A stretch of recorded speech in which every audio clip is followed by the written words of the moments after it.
The future simple tense is a crucial grammatical structure that helps us talk about actions that will happen in the future.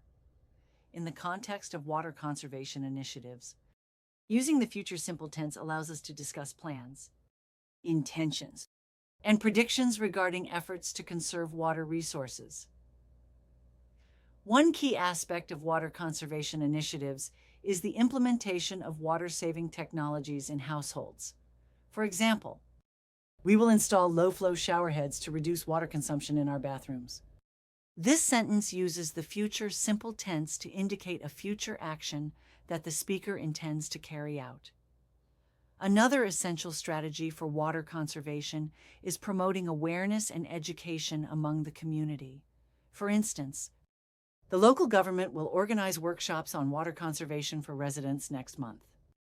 In this case, the future simple tense is used to describe a future event that is planned or scheduled to take place. Furthermore, governments and organizations often set goals and targets for water conservation efforts. For instance, by 2030, our city will reduce water consumption by 20% through various conservation measures. Here, the future simple tense is used to express a prediction or expectation about a future outcome based on current plans and actions. In addition to individual actions and community initiatives, large-scale projects and policies can also play a significant role in water conservation. For example, the government will invest in upgrading the water infrastructure to improve efficiency and reduce wastage.